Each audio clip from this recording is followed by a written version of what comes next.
I'm a little loopy right now. I don't know why. What's going on? Hey fam, what's up, what's up, what's up? This is Robert Anton here, robertantonnyc.com, coming to you with your no frills, the voice commentary from a singer. Oh, it is night 3 of the blind auditions. Yes it is, yes it is. And I'll tell you, we had a lot of people going. It was some good stuff happening. Let me tell you what happened, let me tell you what happened. First, we started out with Kelsey May. She was 15. She did You're Looking at Country by Loretta, Lynn. And she's been doing videos on YouTube and had such a strong twang when she talked and sang. Her stage presence was reserved, but she had a nice voice and the coaches seemed to be vibing on her. Blake chimed in just before she went into the chorus. Then Xtina and Pharrell followed suit. Xtina told her she was beyond country because of her run. She said she could do just about any kind of music. Pharrell said it's cool to see someone so young, so clear on what they want to do. Blake pushed his country roots and his wife Miranda, of course, and Chelsea chose Blake. Adam said because the world is round, of course.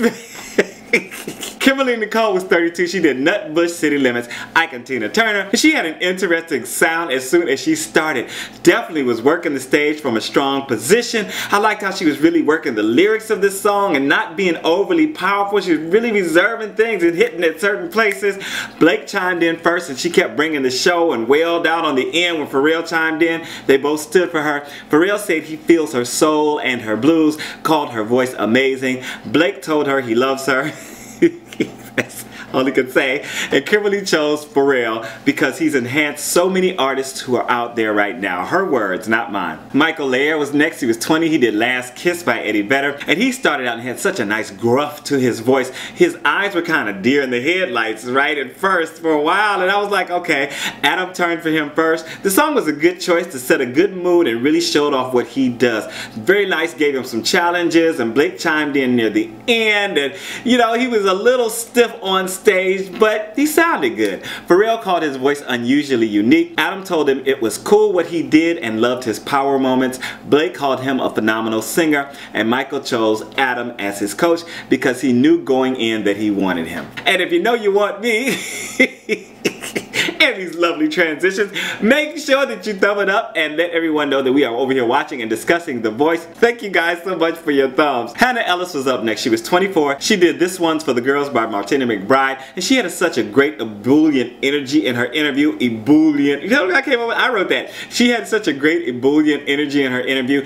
and it transferred well to the stage, and she came off very polished up there, but no coaches turned for her. Blake told her she has a great tone, but she sang sharp the entire performance. Xtina said her voice cut through and was very clear, but said it fell a little short and told her to find her moments. Pharrell thought it was because of the nerves, he said, and gave her a big hug. Then Mark Lum, Sara Schulmann, and Sam King all got a little FaceTime, but no coaches turned for them. Travis Ewing was up next. He did Say My Name by Destiny's Child, and he flipped the vibe on this song, made it even more sexy, got Xtina to chime in after a line or two. I was liking the arrangement. He came off very on top of his game in it, very original. Blake chimed in, then Pharrell did also. Really good performance. Xtina said he had silkiness and she liked the texture of his voice.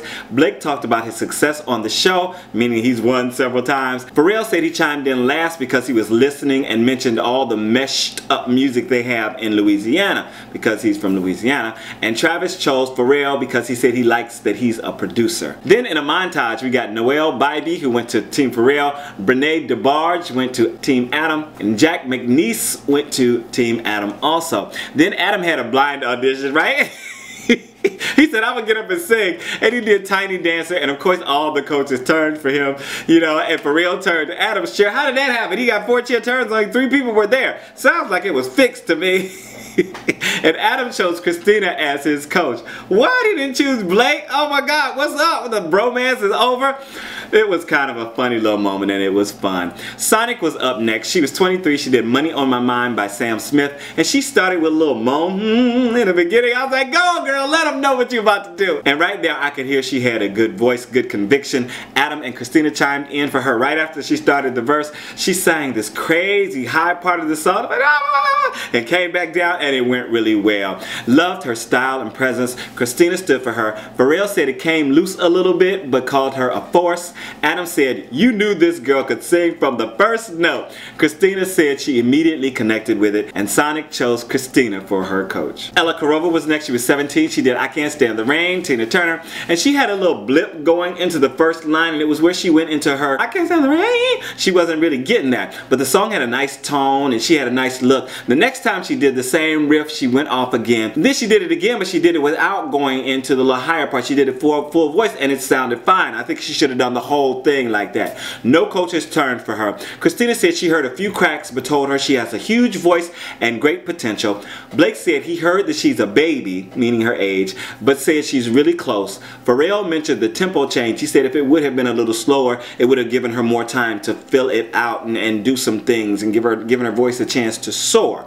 What did you guys think? Jacob Rummell was up next. He was 18. He did Count on Me by Bruno Mars, and he definitely didn't sound like he looks or speaks. I was looking at him, and I was hearing him talk, and then he went into the song, and I was like, really? That's him? His voice was so clear though, and sweet and high. Adam chimed in for him first, then Blake turned around. He had a sweet falsetto, but also came off just a little sing-songy cutesy in this to me. It didn't have any kind of grit. It sounded really young, and he is really young, so it matched at least that in him.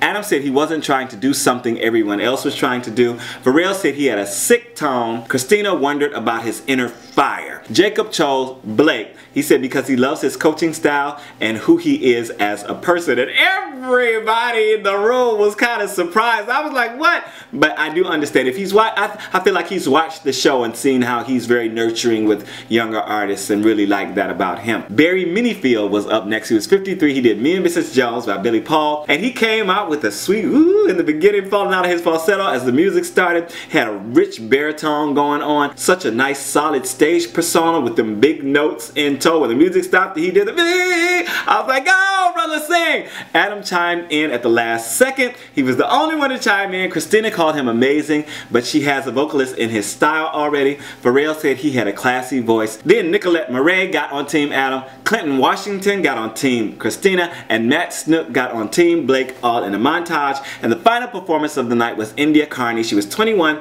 She did New York State of Mind by Billy Joel. And we all knew from the previews and from what they talked about just before we went to commercial before her that she was a 4-cheer turn, and it didn't take long for all of the stuff to get started, right? She got out 2 solid lines of the song. Xtina chimed in. Blake came in on the second verse, then Pharrell and Adam chimed in. There weren't any really big theatrics until the very end of the song, so it was interesting to see that she got all the chairs to turn before then. You know, there's really no fireworks. Loved her changes on the last chorus also, was really, really nice. But I was trying to wonder, I was thinking to myself, and this is just, I'm like, why did she get so many chairs to turn so fast? And I think, you know, she had a nice tone. She was very resolute. She did what she was supposed to do. She had a nice little glimmers of what was going to happen. Very clean, on pitch. Just everything seemed in place. But I was like, still, there was no like up there till everybody was already turned around.